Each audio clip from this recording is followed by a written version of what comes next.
Students, जो lesson हमारा चल रहा था 12वां की पूर्ण प्रतियोगिता में बाजार संतुलन, उसी लेसन में आज एक और महत्वपूर्ण क्वेश्चन, बहुत ही इंपॉर्टेंट क्वेश्चन जो है वो हम करेंगे।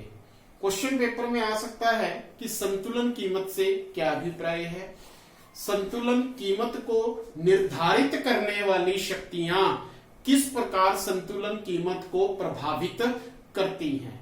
अगर ये क्वेश्चन होगा तो आंसर क्या लिखना है वो आज मैं बताने जा रहा हूं।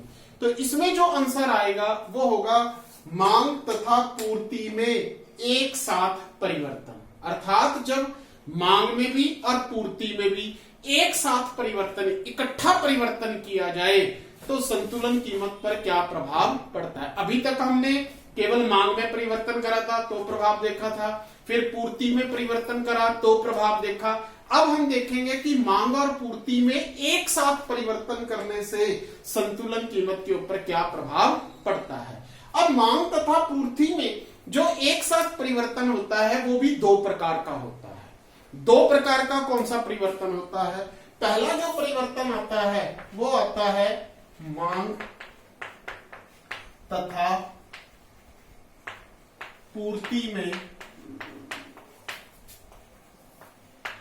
एक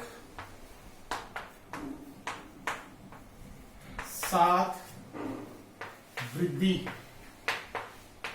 कि जब मांग तथा पूर्ति में एक साथ वृद्धि की जाए, मांग में भी वृद्धि की जाए, पूर्ति में वृद्धि की जाए, एक साथ दोनों में वृद्धि की जाए। अब एक साथ जब दोनों में वृद्धि करते हैं तो हमें तीन रिजल्ट देखने को मिलते हैं, तीन डायग्राम बनेंगे। तीन डायग्राम कौन से बनेंगे? पहला, जब मांग में वृद्धि पूर्ति में वृद्धि से अधिक हो,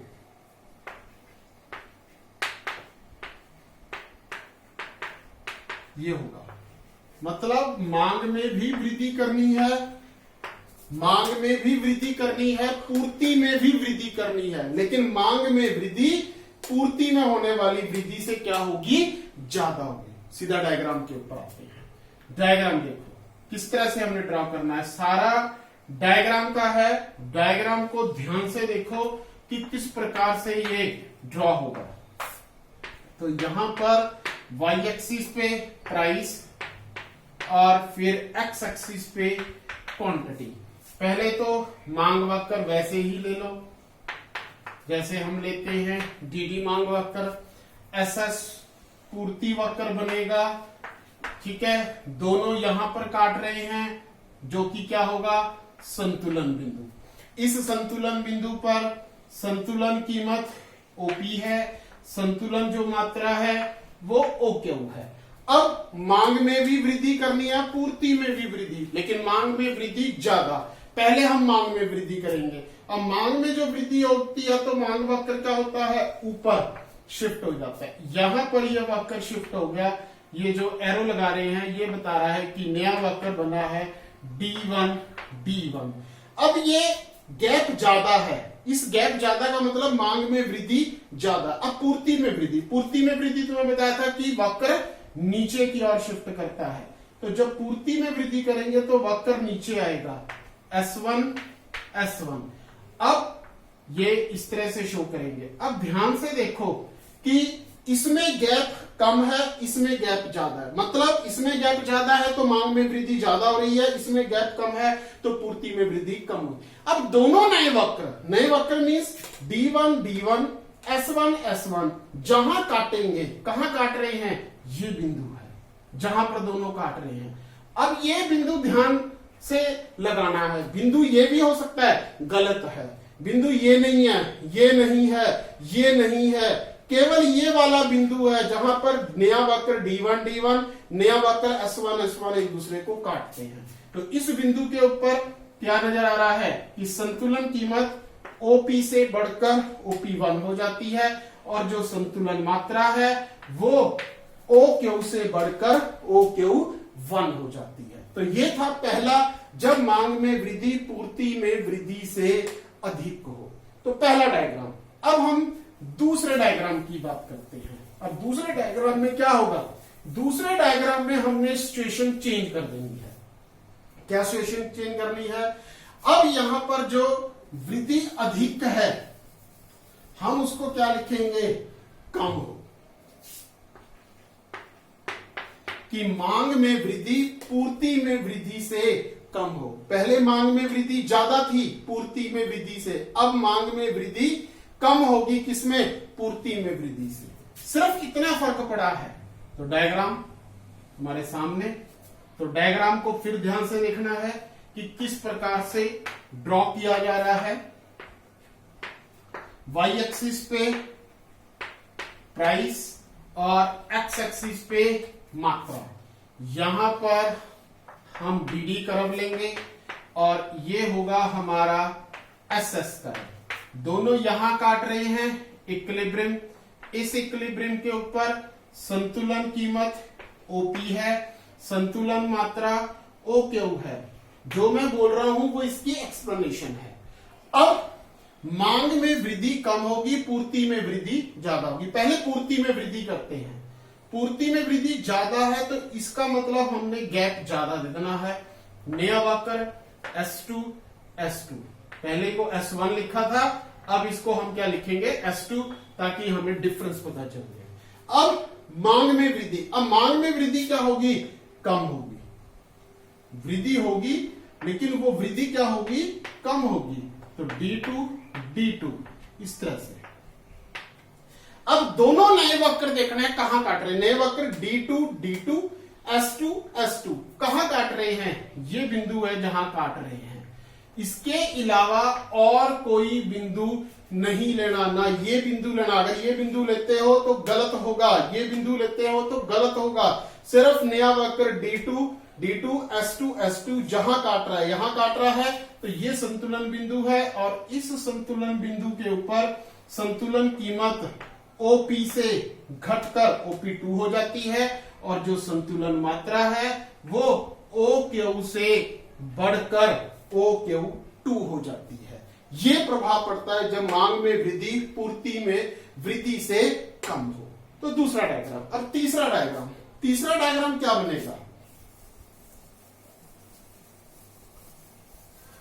तीसरे डायग्राम में हमने क्या करना है, वृद्धि दोनों में करनी है लेकिन वो वृद्धि दोनों में एक समान होगी। मतलब जब मांग तथा पूर्ति दोनों में एक समान वृद्धि हो, एक समान वृद्धि, कि दोनों में वृद्धि करनी है, बराबर करनी है। अब बराबर वृद्धि कैसे होगी,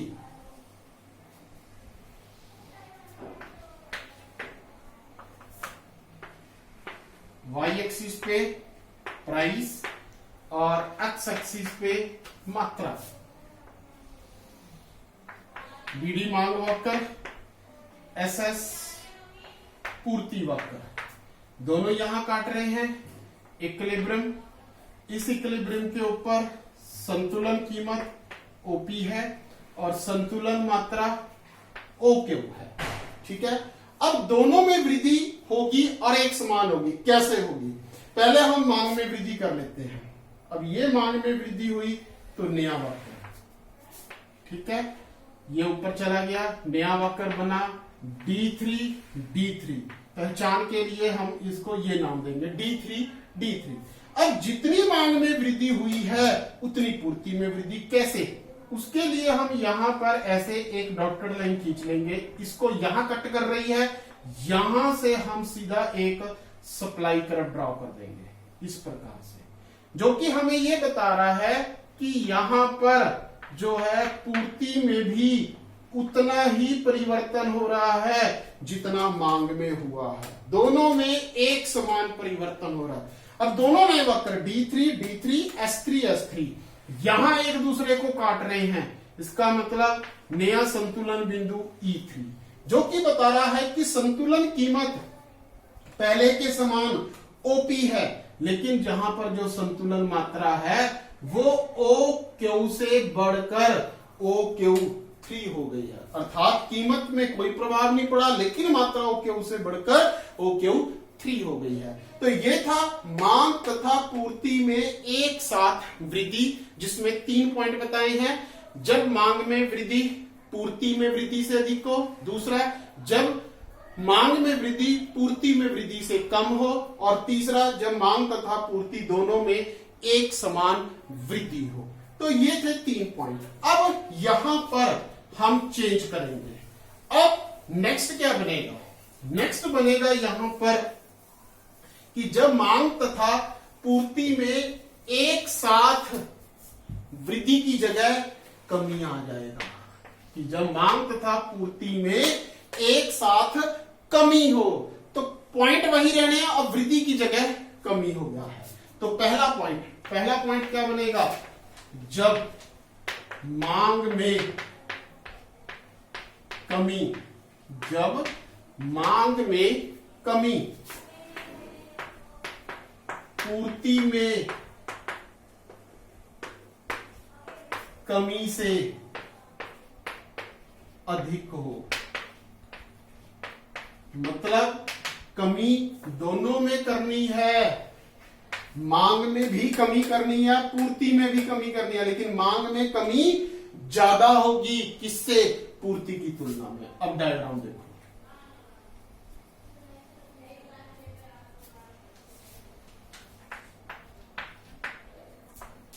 तो y एक्सिस पे कीमत, ठीक है, और x एक्सिस पे क्या होगा? मात्रा होगी। यहां पर dd मांग वक्र होगा और SS जो है वो इसका पूर्ति वक्र होगा, जो कि संतुलन बिंदु E पर काट रहा है। इस बिंदु पर संतुलन कीमत जो है वो OP होगी, और जो संतुलन मात्रा है वो क्या होगी? OQ होगी। अब कमी करनी है, तो कमी करते हैं मांग में, मांग वक्र नीचे की ओर ज्यादा कमी होगी, तो इसलिए हम गैप भी जो है वो ज्यादा रखेंगे इस तरह से। तो D1 जो कि ये बता रहा है कि यहां पर मांग में कमी ज्यादा। अब पूर्ति में कमी करेंगे, तो पूर्ति में कमी होती है तो वक्र ऊपर चला जाता है। तो इस तरह से हम पूर्ति वक्र बनाएंगे नया, जो कि क्या बनेगा? S1 S1। अब साफ नजर आ रहा है कि मांग में कमी ज्यादा है, पूर्ति में कमी कम है। दोनों नए वक्र कौन से? D1 S1 S1 कहां काट रहे हैं? यहां एक दूसरे को काट रहे हैं। ये बनेगा नया संतुलन बिंदु E1। ये बिंदु नहीं होगा, ये बिंदु नहीं होगा, ये नहीं होगा, गलत है, ये सिर्फ ये वाला होगा। तो इस स्थिति में संतुलन कीमत OP से घटकर OP1 हो जाती है, और जो संतुलन मात्रा है वो OQ से घटकर OQ1 हो जाती है। तो संतुलन कीमत पर कम प्रभाव पड़ा, संतुलन मात्रा पर ज्यादा प्रभाव पड़ा। अब दूसरा पॉइंट बनेगा इसका, वो क्या है? जब मांग में कमी पूर्ति में कमी से क्या हो? कम हो। मतलब सीधा कि पूर्ति में कमी ज्यादा होगी, मांग में कमी क्या है? कम होगी। ये देखो, अब इस डायग्राम को भी ध्यान से देखो कि किस तरह से बन रहा है।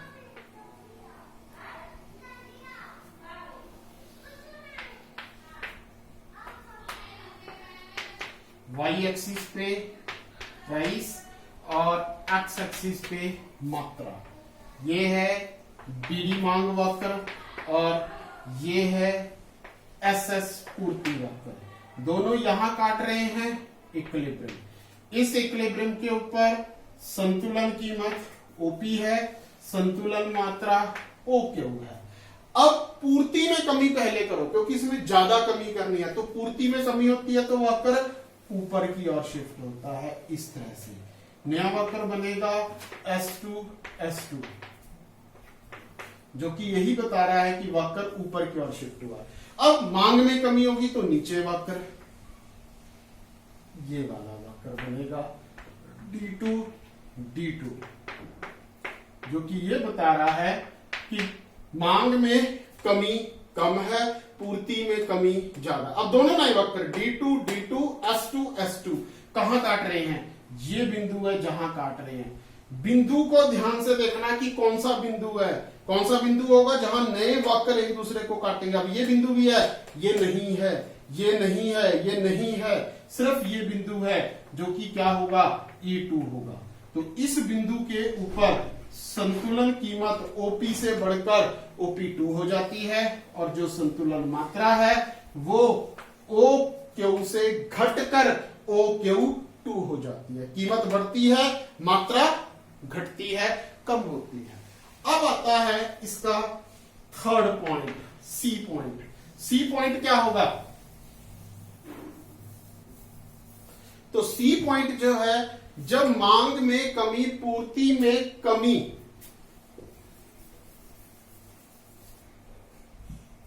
के बराबर हो, अर्थात दोनों में एक समान कमी, मांग में कमी पूर्ति में कमी के बराबर, दोनों में कमी करनी है, मांग में भी कमी पूर्ति में भी कमी, और दोनों में कमी एक समान, एक बराबर। अब एक बराबर कमी कैसे होगी?